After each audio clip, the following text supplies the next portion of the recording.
Saya pengen tanya nih Bu, kondisi dan kinerja Bank Syariah ini saat ini gimana Bu ya, terutama di masa pandemi ini ya? Angka menunjukkan bahwa di semester 1 secara nasional perbankan syariah aset itu tumbuh 16%. Assalamualaikum warahmatullahi wabarakatuh. Selamat datang di Podcast Eksyar, podcast ekonomi dan keuangan syariah. Selamat datang di Podcast Eksyar, podcast ekonomi dan keuangan syariah.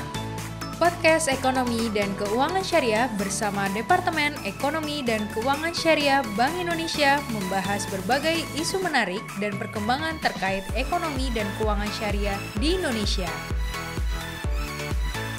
Assalamualaikum warahmatullahi wabarakatuh. Selamat datang Sobat ISEF dalam episode ke-10 podcast PODKS, Podcast Ekonomi dan Keuangan Syariah, bersama Departemen Ekonomi dan Keuangan Syariah Bank Indonesia. Podcast atau PODKS adalah media yang membahas perkembangan dan berbagai isu menarik seputar ekonomi dan keuangan syariah di Indonesia, yang juga merupakan bagian dari Indonesia Syariah Economic Festival atau ISEF 2021. ISEF 2021 Celebrate Meaningful Life. Baik Sobat ISEF, bersama saya di sini Friendly Luis Antonio dan juga telah hadir narasumber pada kesempatan kali ini dengan Ibu Nurdiana Habibi selaku Head of Digital Product Liabilities dari Bank Syariah Indonesia. Assalamualaikum. Assalamualaikum Ibu Diana, apa kabar? Waalaikumsalam warahmatullahi wabarakatuh. Aku panggil Mas Randy aja ya. Iya, bisa Mas Randy. Dan Mas Randy bisa panggil aku cukup Diana aja. Baik Bu Diana, sebelumnya kami mengucapkan terima kasih banyak nih Bu karena sudah hadir di podcast episode ke-10 ini. Sama-sama Mas Randy, makasih nih udah undang kita masyarakat Indonesia untuk join di podcast. Ya, sama-sama Bu. Jadi podcast pada hari ini tuh mengusung tema lebih dekat dengan perbankan syariah Bu. Asik. Ya, baik, mungkin kita mulai aja Bu ya langsung ya. Yuk langsung. Ya, baik. Jadi pertanyaan pertama saya ingin menanyakan nih Bu ya. Kalau bank syariah itu sendiri tuh apa ya Bu ya? Oke, apa itu bank syariah ya? Iya Bu. Ya sebenarnya sih kalau gampang-gampangannya bank syariah. Ya berarti bank yang berbasis syariah. Sesederhana itu sih kalau kita mau mengartikan ya. Jadi syariah itu sendiri adalah sesuatu yang didasarkan pada Al-Quran dan hadis gitu. Secara sederhana gitu Mas Ridi. Karena kita mau kenal lebih dekat, mungkin saya coba bawa angle-nya seperti itu. Ya. Baik Bu, jadi kalau kita bicara bank syariah nih Bu ya, kan nggak terlepas juga nih Bu, ada namanya bank konvensional. Benar-benar. Perbedaannya bank syariah dan bank konvensional sendiri itu apa ya Bu ya? Oke, ini aku pakai analogi aja nggak apa-apa ya. Iya, bisa Bu. Jadi ibaratnya gini, kalau kita kan suka baca di textbook bank adalah lembaga intermediasi gitu ya antara orang yang punya dana lebih kepada orang yang butuh dana, kurang lebih kayak gitu kan ya salah satu definisinya. Nah kalau gampang-gampangan nih Mas Randy, ibaratnya kayak pedagang ya. Jadi kalau bank konvensional tanda kutip ya, itu kan ibaratnya dia ambil dari deposan, ya mirip kayak kita jualan tuh Mas Randy. Ibaratnya kayak kita jual handphone, ambil dari supplier mungkin harganya 1 juta, terus aku jual 1.200.000, ambil untung 200.000. Nah kurang lebih bank kan seperti itu yang konvensional. Nah bank konvensional itu sendiri memang basisnya dengan bunga gitu. Artinya siapa sih suppliernya? Suppliernya itu adalah para penabung. Ya, kayak Mas Randy yang nabung itu adalah supplier dalam tanda kutip di sini uang. Tapi ini saya bicara konteksnya konvensional ya. Gitu. Benar nggak Mas Randy kan nabung, berarti supplier uangnya tuh dari Mas Randy. Nah, biasanya kalau di bank konven, Mas Randy naruh uang, bank konven tuh janjiin imbal hasil dalam bentuk bunga. Gitu. Misalnya aku bilang, oke, Pak Randy taruh 1 juta rupiah misalnya gitu ya. Kita janjikan misalnya bunganya 10%. Nah, jadi bukan kami tanda kutip, bank konvensional itu dijanjikan bahwa di akhir dalam 1 tahun itu akan dikembalikan karena 10% jadi 1.100.000. Nah dari duit yang 1 juta tadi terus bank konven udah janji balikin 1,1 tanda kutip ya, menjanjikan ya. Jadi itu mau banknya rugi mau banknya untung, bank konven tuh harus balikin ke Mas Randy 1,1. Nah setelah duitnya dapat disalurin. Nah contoh misalnya Diana datang butuh buat beli ini deh gampang-gampangan handphone lah gitu, butuh kredit. Nah gampangnya kan, oke, saya pinjam dong, basisnya pinjam 1 juta. Nah seperti prinsip tadi, oh ya saya ngambil dari Pak Randy 1,1 harganya, Jadi saya jual dalam tanda kutip kredit, saya kasih 1,2 ke Bu Diana misalnya, dia mau beli apa? Tadi pengen punya sesuatu lah, misalnya handphone tadi 1,2, ya udah. Jadi mereka kontrak 1,2 dan itu pun di tengah-tengah boleh bank konvensional itu tiba-tiba Bu Diana pinjaman yang 1 juta itu nggak jadi 1,2 ya, di tengah-tengah tiba-tiba misalnya saya mau naikin boleh aja kan, menjadi misalnya tambahan jadi lebih besar gitu. Nah itulah prinsip bunga gitu. Sedangkan kalau syariah berbeda gitu ya, basisnya dia tidak seperti itu. Kenapa? Kalau di konven Mas Randy tadi udah dijanjikan, padahal secara by nature ya, atau sunatullah, nggak ada yang bisa menjanjikan masa depan. Benar nggak? Nggak ada yang bisa menjanjikan apakah benar 1 juta uang yang saya kelola itu bakalan benar bisa dapetin hasil yang lebih dari 1,1 tadi. Nah, bank syariah itu punya prinsip yang berbeda, sangat berbeda, bukan sedikit, sangat berbeda. Nah, prinsip yang dia pakai adalah tadi, bahwa ketika ada deposan naro, misalnya Mas Randy, nah Mas Randy itu bisa pilih ketika menaruh uangnya, Mas Randy ini mau berbagi hasil atau Mas Randy hanya cuma mau nitip. Nah, itu bedanya. Nah, ketika Mas Randy bilang saya mau ikut berbagi hasil, artinya ini saya ikutan, nanti dapatnya bagi hasil gitu. 1 juta saya taruh. Nah, bank syariah itu yang ditetapin adalah bagi hasilnya. Artinya gimana tuh Mbak Di? Artinya oke, Pak Randy, ini 1 juta saya terima, ini bank syariah kan ngelola nih, contoh di Bank Syariah Indonesia, dikelola, disalurkan. Nah, kita biasanya ada akadnya bagi hasilnya. Misalnya misalkan aja ya, 30-70. Atau misalnya 50-50 deh gampang-gampangannya.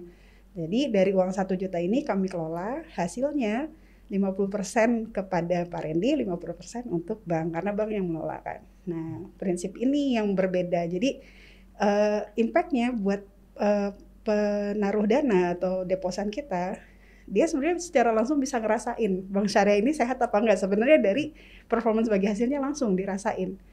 Ya, sehingga prinsip adil tadi Mas Randy. Jadi ketika bank syariahnya ini memang lagi bagus hasilnya, maka bagi hasilnya Mas Randy akan naik karena yang ditetapkan adalah bagi hasilnya.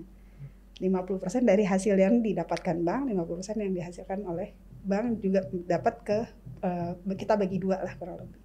Nah, ketika agak slow down sama kita jadi berbagi hasil. Nah, itulah yang membuat prinsip ini membuat bank syariah itu memang lebih terbukti secara empiris gitu ya, ketika Krismun itu jauh lebih kuat gitu, lebih stabil.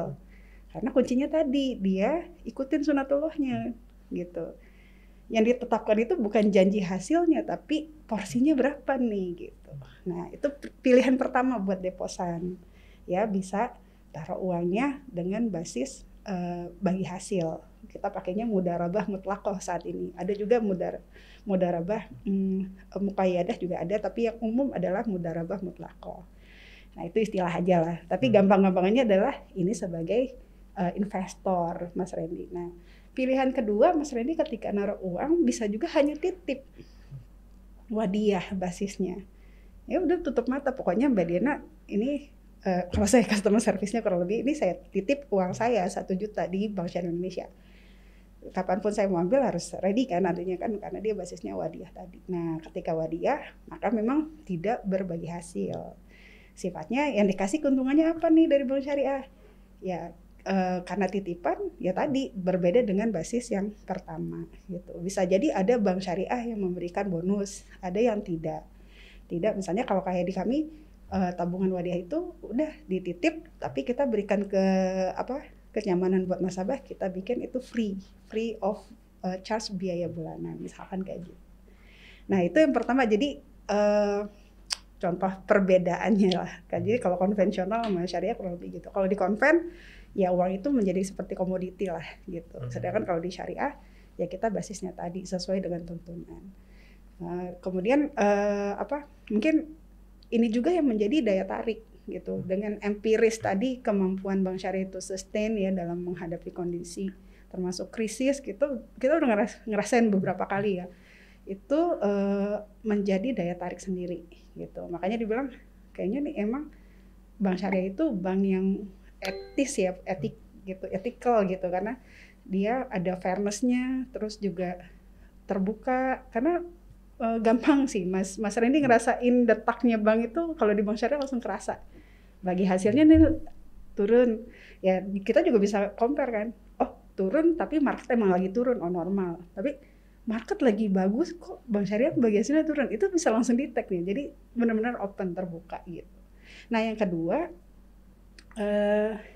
unsurnya tadi, jadi karena memang prinsip kekayaan itu sendiri kalau dalam literatur tuh kita bicara maqasid syariah. Nah salah satunya adalah memang prinsip bahwa kekayaan itu memang dalam sistem Islam itu mengalir gitu ya, tidak berhenti di para pemodal saja.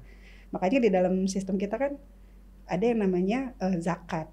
Itu kan sebuah garansi atau sistem yang memang subhanallah Allah udah bikin, membuat menjadi jaminan lah, jaring pengaman sosial tuh dari zakat itu. Dan itu terbukti sebenarnya dari empiris pun kita bisa pelajarin bagaimana kemampuan lembaga ataupun komunitas yang nerapin prinsip syariah ini mampu membuat ekonomi dari masyarakatnya tuh kuat gitu, karena ada zakatnya tadi. Nah salah satu yang berbeda juga kalau di bank syariah ya tadi, jadi intinya gini sih Mas Randy, orang biasanya datang ke bank itu kan pengen keuangan dia lebih bagus.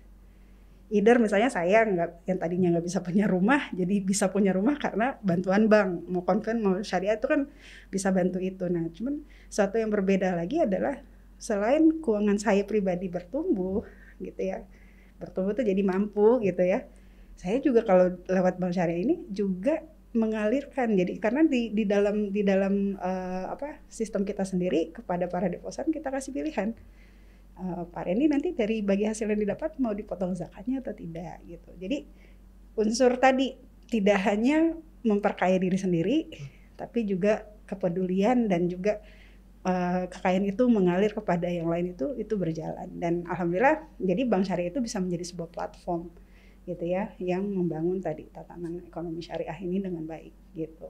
Nah itu gambaran gampangnya sih kalau ditanya. Jadi bedanya apa sih? Ya gampang-gampangannya aku cerita mungkin dari unsur yang tadi naruh uang. Jadi naruh uangnya kayak gitu. Yang kedua, uang yang ditaruh kan sama bank dikelola tuh Mas Randy. Kayak tadi aku cerita kan kekumpul nih uang sekian rupiah gitu. Nah kalau di bank syariah sendiri ketika itu mau digunakan itu ada pakem-pakem yang harus dipenuhi gitu. Sebenarnya bank konvensional juga melakukan, tapi tanda kutip terbatas pada manajemen risiko keuangannya gitu. Nah kalau di syariah selain manajemen risiko keuangannya, dia juga harus perhatikan kesesuaian syariahnya. Artinya meskipun kita naruh cuma 1 juta gitu ya, tapi kalau di bank syariah itu diperhatiin gitu, karena kita ada dewan pengawas syariahnya kan. Ini uangnya dikelola kemana gitu. Jadi kita tuh kayak sektor-sektor yang tanda kutip memang dirasa merugikan, bukan dirasa tanda kutip, misalnya nih gampang nih kayak pabrik bir gitu misalnya ya gitu. Sesuatu yang nggak baik lah yang kita nilai itu atau usaha hiburan malam. Punten nih contoh aja ya, itu bisa digaransi bahwa bank syariah nggak mungkin akan naruh atau manfaatin uang yang diamanahin nasabah untuk sektor yang kayak gitu. Nah jadi itu perbedaan lainnya tuh Mas Randy. Jadi buat para deposan merasa tadi ada garansi, uang saya walaupun cuma 1 juta dipakainya pasti buat hal yang baik nih gitu. Yang kedua transparan karena bagi hasil gitu. Yang ketiga, wah aku nggak cuma bisa naikin kemampuan keuanganku gitu, tapi di sini aku juga bisa berbagi sama yang lain gitu. Nah itu kurang lebih deh aku bisa ambil headline-nya. Ya baik, sangat jelas banget ya Bu Diana ya. Jadi juga dijelaskan ya daya tarik bank syariah itu lebih stabil ya dalam perkembangan ekonomi ya ke depannya ya. Nah aku juga mau nanya nih, mungkin kita langsung skip aja ya untuk daya tarik ya. Kalau untuk ekonomi syariah itu kan sendiri bersifat inklusif ya, dan bermakna kebaikan untuk semua. Nah bisa nggak sih Bu Diana dijelaskan lebih lanjut antara lain dari sisi nasabah bank syariahnya itu sendiri? Iya. Jadi kalau bicara tentang kebaikan sebenarnya tadi 3 poin yang aku ceritain tuh udah tentang kebaikan semua tuh gitu ya. Karena prinsipnya kan halalan thayyiban gitu. Sebenarnya dalam hal makan aja nih sehari-hari kayak gitu. Begitupun dalam bermuamalah gitu. Jadi kan tadi ditanyain gimana sih tentang makna kebaikan untuk semua, khususnya untuk nasabah. Tadi aku udah jelasin ya. Pertama, uang yang nasabah titipkan, insya Allah itu dijaga amanahnya dengan baik, disalurkan pada hal-hal yang baik. Ya, dipastikan tidak akan disalurkan untuk sesuatu yang melanggar norma syariah gitu. Mungkin kadang kita suka bilang, aduh syariah kayaknya aku belum siap nih syariah. Teman, hal-hal sederhana deh, kayak ngomong makanan halal. Itu sebenarnya kan nilainya universal. Kadang orang mikirnya cuma orang muslim, tapi sekarang orang non muslim pun tertarik gitu. Ternyata kebiasaan halal itu sesuatu yang baik gitu. Dan itu diapresiasi oleh orang yang non muslim bahkan. Nah, termasuk nih kebaikannya itu ada di dalam itu unsurnya. Jadi dari asal bagaimana dipakainya dan bagaimana nanti setelahnya itu diperhatikan gitu. Termasuk yang juga nggak kalah seriusnya itu adalah atau baiknya itu adalah terkait yang tadi zakat misalnya, yaitu kita bagaimana bisa dalam syariah ini kita nggak hanya bicara kita doang gitu, tapi juga bagaimana kita bermanfaat buat yang lain. Nah, Bank Syariah sendiri, contoh mungkin di institusi saya saat ini ya di Bank Syariah Indonesia, ya Bank Syariahnya sendiri ketika untung dia keluarin zakat, itu satu hal. Gitu ya, menjadi proyek-proyek kebaikan pastinya gitu ya, yang sejalan dengan SDGs gitu. Nah, buat nasabahnya juga sama, karena banyak proyek-proyek yang kita lakukan yang luar biasa dengan animo dari nasabah kita itu menjadi proyek yang cepat selesai. Contoh kayak kita ngebangun satu komunitas komunitas untuk ekonomi gitu ya, mereka terlibat, ikutan dan berdonasi di dalamnya. Termasuk juga kayak membangun masjid, itu membuat engagement customer kita juga bagus gitu. Jadi aku cerita sedikit, di Bank Syariah itu kan kita punya BSI Mobile ya. Itu penggunanya saat ini udah lebih dari 3,2 juta. Dari nasabah yang aktif menggunakan itu 50%-nya Mas Randy, 50%-nya itu aktif berzakat gitu. Karena kita memang setiap orang bertransaksi mereka punya pilihan. Kita ngingetin mereka gitu, kayak Mas Randy abis transfer kita ngingetin mau berzakat nggak atau berinfak gitu. Nah itu luar biasa dan itu juga kasih kontribusi yang positif gitu.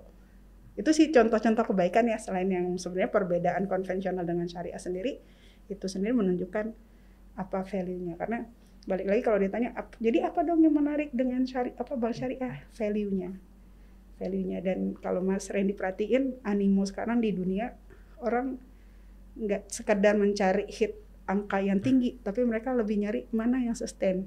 Dan itu makin kesini makin dirasakan nilai-nilai yang dibawa sama bank syariah itu, nilai-nilai yang dibawa Islam, salah satunya bank syariah itu memang mengandung sustainability gitu. Oke, nah mungkin selanjutnya ya Bu, mungkin Sobat ISEF juga pengen tahu nih produk-produk apa saja sih yang ditawarkan oleh bank syariah sendiri itu Bu?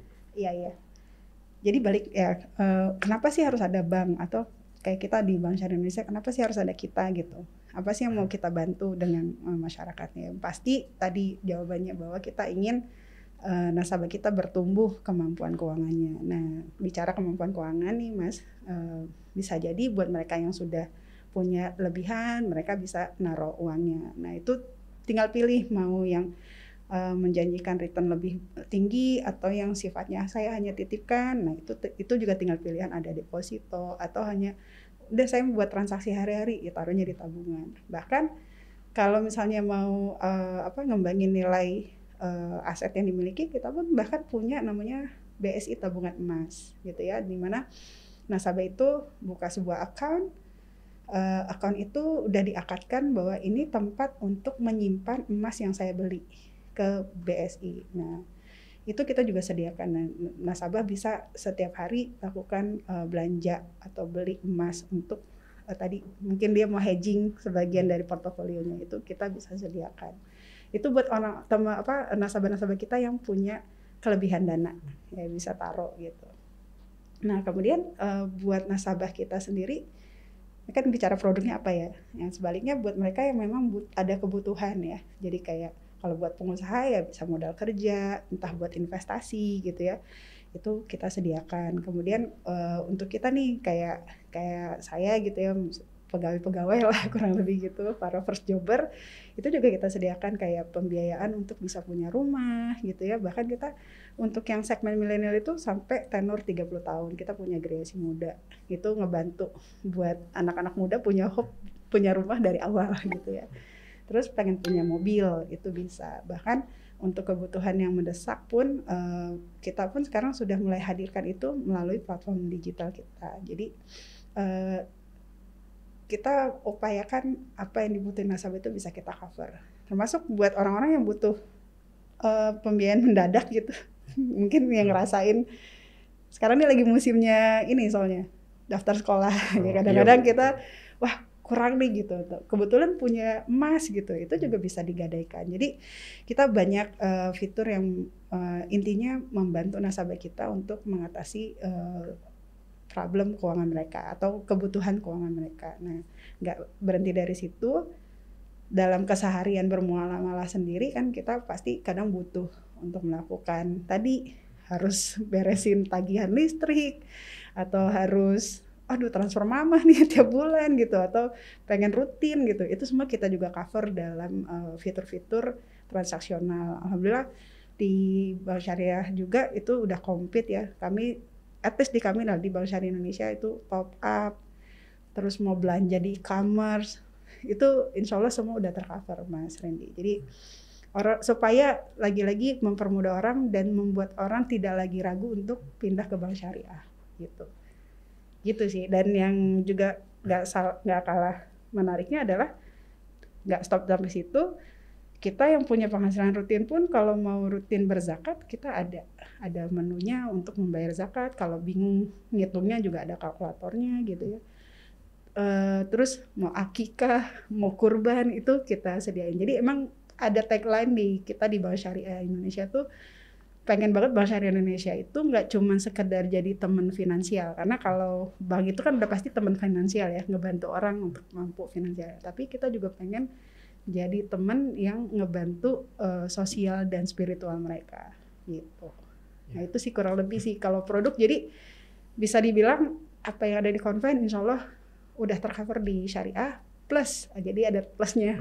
Plus hal berbedanya adalah ya tadi nilai fitur-fitur kebaikan tadi, berzakat gitu, berwakaf gitu. Terus berakikah pun kita sediain gitu ya. Bahkan sampai sebelum pandemik nih itu sampai orang kalau mau beli paket umroh pun itu udah mudah lewat kita gitu. Jadi karena emang kita mau support seseorang itu secara kafah ya. Jadi tidak mendikotomikan antara ini saya lagi berekonomi, yang ini lagi kehidupan sehari. Kita nggak begitu kan dalam Islam sendiri. Itu udah jadi satu bagian kehidupan. Gitu. Oke. Baik, jadi produk-produk yang ditawarkan itu nggak cuma bersifat dalam mendukung ini ya Bu ya, transaksi sehari-hari nasabah ya, tapi juga nasabah itu bisa beramal, berzakat, berinfak, begitu Bu ya. Secara totalitas jadinya. As a Muslim, sebenarnya nggak Muslim aja. Nasabah kita, kami pun nasabah kami banyak yang non Muslim karena tadi balik lagi kenapa sih kita juga nanya kok mau gitu ya, tapi balik lagi karena value yang mereka lihat gitu. Ya, baik Bu. Jadi seperti yang kita tahu Bu ya, sekarang kan lagi kondisi pandemi Bu ya. Dan alhamdulillah dan insya Allah akan semakin membaik ke depannya. Saya pengen tanya nih Bu, kondisi dan kinerja Bank Syariah ini saat ini gimana Bu ya, terutama di masa pandemi ini ya? Ya, jadi aku ngutip mungkin ya, kebetulan direktur utama kami kan ketua Asbisindo ya. Itu kalau dilihat, alhamdulillah industri perbankan syariah kita tuh tumbuh positif. Padahal kondisi lagi cukup challenging ya Mas Randy ya. Tapi angka menunjukkan bahwa di semester 1 secara nasional perbankan syariah aset itu tumbuh 16,35%. Pembiayaannya itu naik positif 7% dan untuk DPK-nya sekitar 18%. Jadi tumbuh positif semua. Padahal kalau dipikir kita lagi pandemi, ya kan? Gitu. Nah, di Bank Syariah Indonesia sendiri juga alhamdulillah pertumbuhannya tuh baik sekali karena kebetulan kami ini bisa dibilang baby gitu ya, karena baru lahir 1 Februari hasil gabungan dari 3 bank syariah. Ada Bank Syariah Mandiri, ada BNI Syariah dan BNI Syariah. Nah, alhamdulillah per September ini tidak jadi sejalan dengan angka industrinya. Jadi aset kita alhamdulillah tumbuh 15%. Pembiayaannya kalau di industri kan 7%-an tuh tadi ya.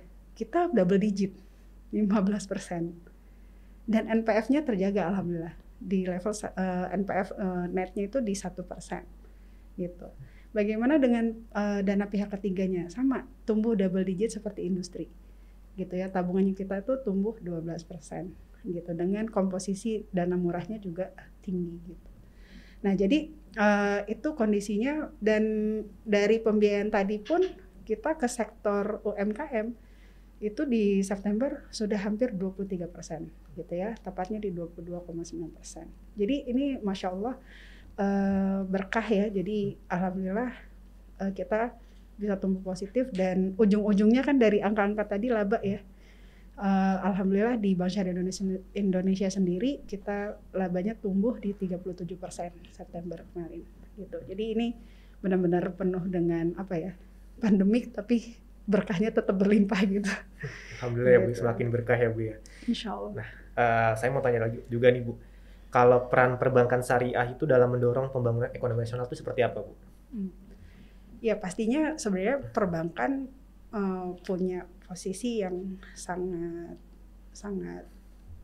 fundamental ya untuk mendukung ekonomi gitu kan. Kenapa ada Bank Indonesia, kenapa ada OJK, ini kan memang pilar gitu ya, dimana dengan kehadiran perbankan tentu akan diharapkan meningkatkan kemampuan masyarakat juga, ekonomi kita.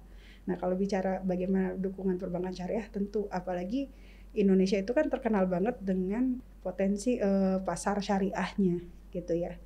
Kayak kalau kita bicara potensi pasar syariah, itu angkanya hampir 4.500-an triliun kalau nggak salah gitu. Dimana memang yang paling atas itu adalah makanan ya, yang halal itu sekitar 2.000-an triliun, dan yang kedua adalah justru sektor finansial syariah gitu, yang angkanya hampir 1.500-an gitu. Jadi kalau ditanya apa perannya, sangat fundamental karena dia bisa tadi meleverage ya ketika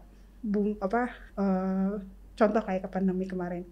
Kan kita berperan bagaimana bisa merelaksasi ketika UMKM itu dalam kondisi yang cukup challenging, dibantu oleh regulator gitu ya. Kita bisa support supaya UMKM kita bisa tetap bertahan gitu. Jadi dan dalam kondisi booming, pastinya kita bisa bikin kemampuan para pengusaha ini bisa berlipat-lipat dengan cara pemberian modal kerja atau investasi kan.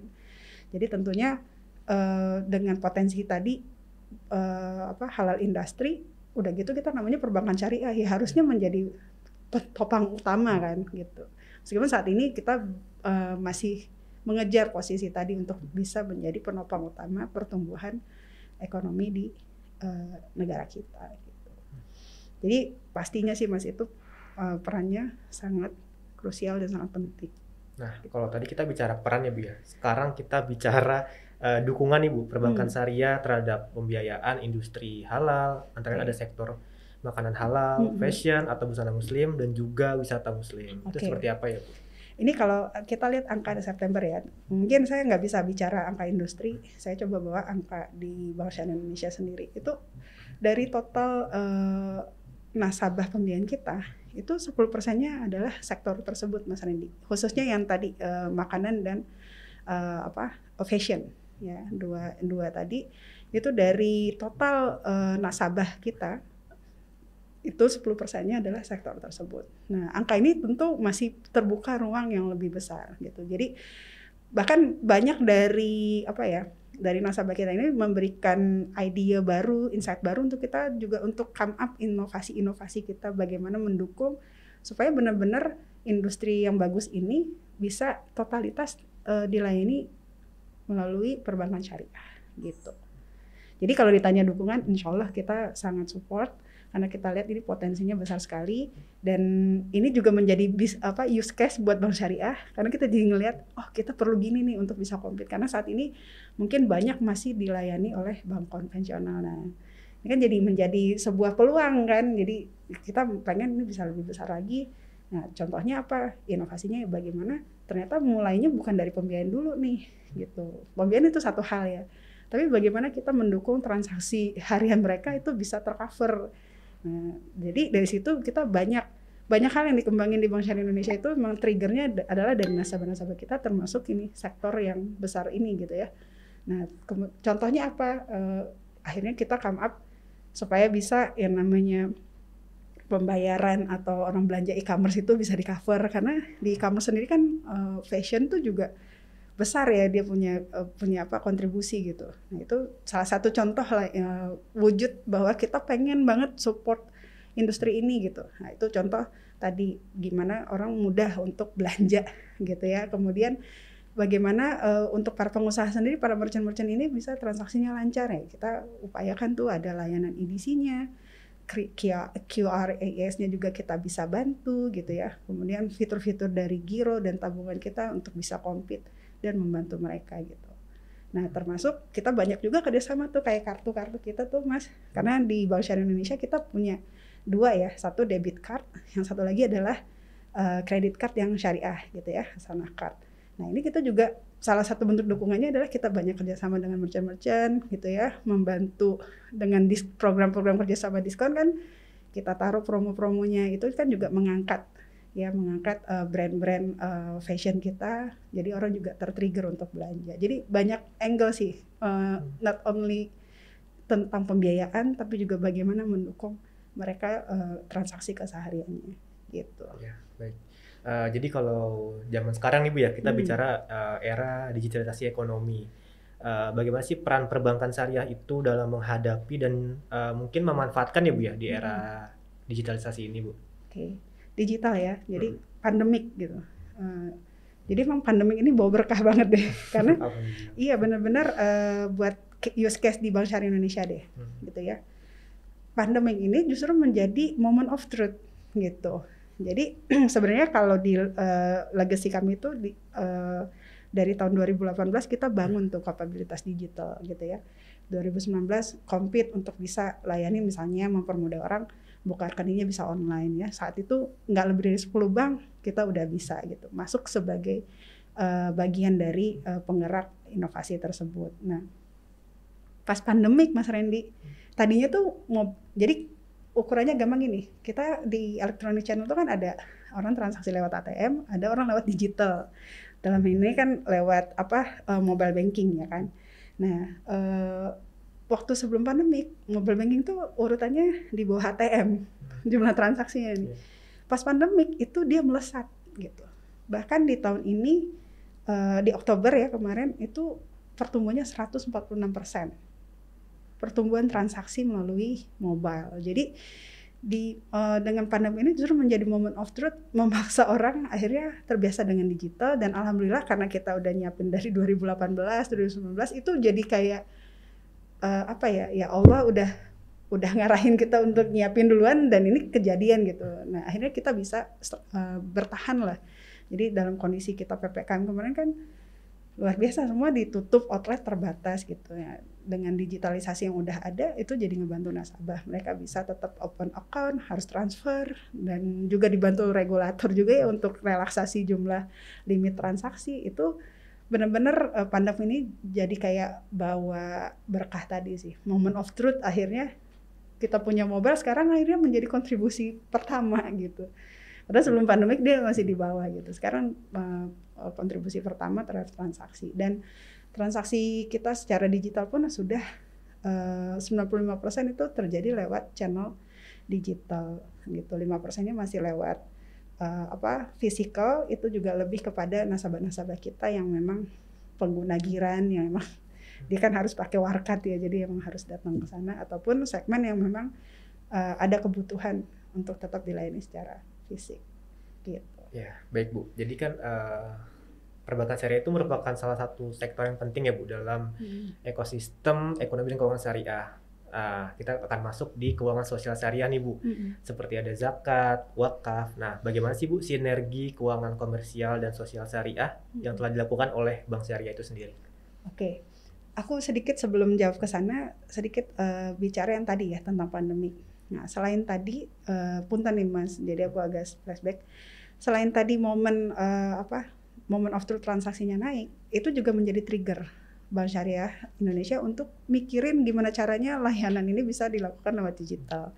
Jadi kalau ngomong untuk bantu nyimpan uang, udah nih kayak buka rekening udah online, nabungnya nambah rekening kayak Mas Randy udah punya, terus mau nambah tabungan haji udah bisa lewat situ juga gitu, mau nambah deposito bisa. Dan yang terbaru memang kita juga bantu sampai lagi mikirin dan lagi kita kembangin adalah untuk pembiayaan. Dan yang terbaru kita keluarkan adalah nasabah bisa ngajuin pembiayaan khususnya yang mereka sudah payroll di kita, dan dari segmen ASN itu sudah bisa secara digital mengajukan pembiayaan. Nah itu sedikit aku tambahkan yang pertanyaan sebelumnya.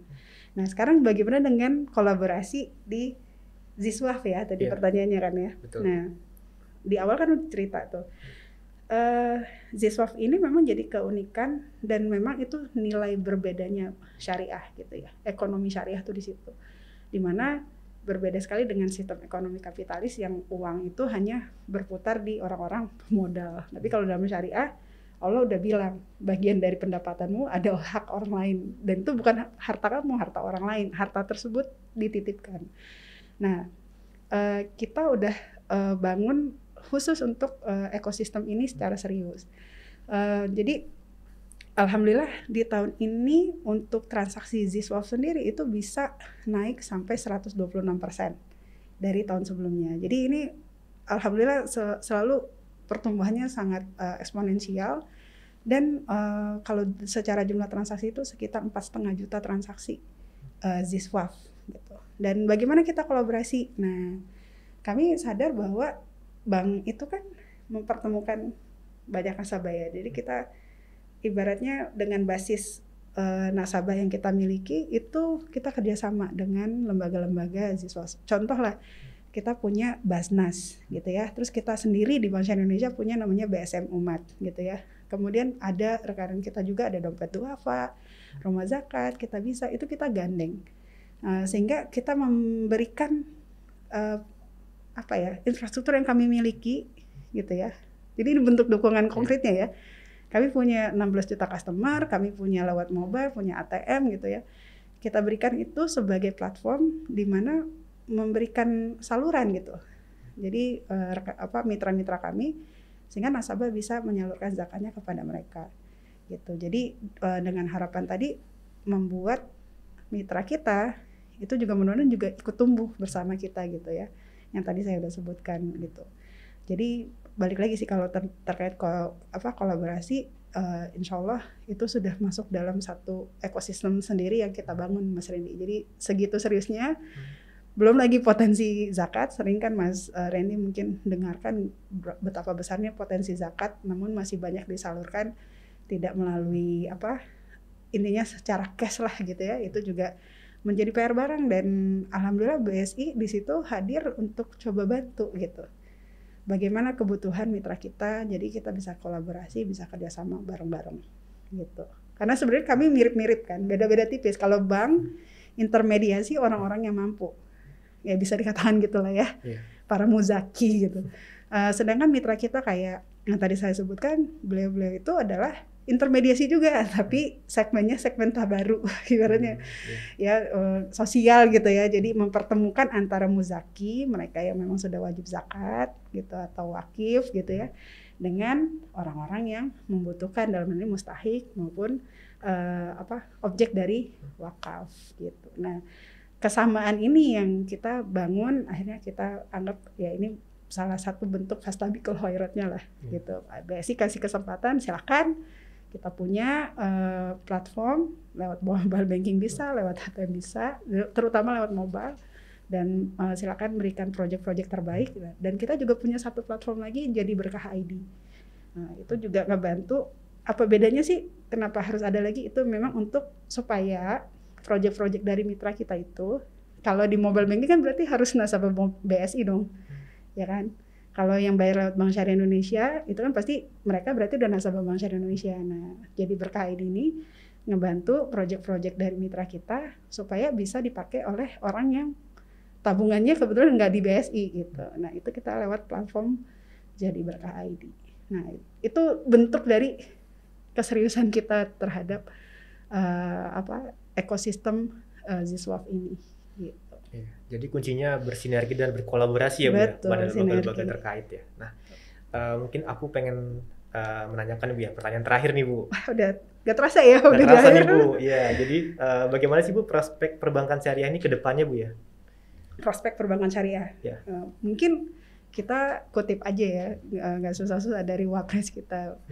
Itu perbankan syariah memang sangat dilihat prospeknya itu besar banget gitu ya. Dengan tadi potensi ekonomi halal yang segitu besar gitu ya.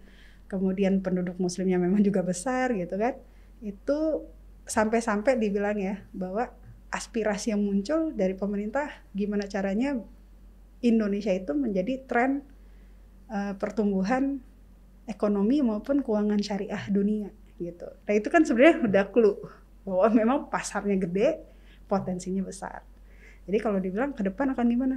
Sangat terbuka peluang itu karena kita melihat bahwa ya tadi pasar yang ada di Indonesia bagaimana ini bisa tumbuh dan bank syariah itu ambil peran di sana. Termasuk bagaimana contohnya nih Bank Syariah Indonesia secara konkret sendiri gitu ya. Gimana caranya Bank Syariah Indonesia pun bisa jadi jendela gitu ya. Ketika di dalam ini butuh bisa jadi jendela untuk dari luar masuk ke dalam, nyalurin gitu ya. Karena begitu besarnya potensi di dalam negeri gitu. Nah, itu juga alasan kenapa akhirnya kita juga come up gitu ya. Baru saja direktur utama kami kita buka rep off di Dubai. Nah, itu juga salah satu ngelihat bahwa ini potensinya besar. Di luar melihat ini Indonesia luar biasa gitu. Saatnya Bank Syariah ambil peran gitu. Jangan sampai dari luar pengen masuk salurannya tidak lewat Bank Syariah. Nah itu salah satu wujud pengejawantahan kami sendiri di Bank Syariah Indonesia bagaimana ambil peran terhadap hal ini. Selain kita yang di dalam negeri sendiri itu banyak banget gitu ya yang bisa kita support untuk pertumbuhan ekonomi syariah di Indonesia gitu. Ya, Masya Allah nih Bu, begitu banyak Bu ya informasi yang telah Ibu sampaikan nih Bu. Khususnya saja nih Bu jadi lebih banyak tahu nih Bu terkait tentang bank syariah itu sendiri. Nah, semoga diskusi kita kali ini dapat membawa manfaat, wawasan dan informasi bagi Sobat ISEF sekalian. Amin. Nah, sekali lagi kami ucapkan terima kasih banyak kepada Ibu Nurdiana Habibi dari Bank Syariah Indonesia karena sudah meluangkan waktunya untuk hadir di episode podcast kali ini. Sama-sama Mas Randy, terima kasih. Terima kasih juga. banyak Bu. Ya. Demikian Sobat ISEF untuk podcast episode ke-10 kali ini. Nantikan episode podcast selanjutnya di setiap hari Jumat, tentunya bersama Departemen Ekonomi dan Keuangan Syariah Bank Indonesia. Jangan lupa untuk like, komen, dan subscribe. Dan juga ikuti semua media sosial ISEF untuk memperoleh berbagai informasi terkini terkait ISEF. Salam ISEF 2021, celebrate meaningful life. Assalamualaikum warahmatullahi wabarakatuh. Podcast Ekonomi dan Keuangan Syariah. Podcast Ekonomi dan Keuangan Syariah. Demikian tadi podcast Ekonomi dan Keuangan Syariah episode kali ini. Nantikan episode podcast Ekonomi dan Keuangan Syariah selanjutnya bersama Departemen Ekonomi dan Keuangan Syariah Bank Indonesia.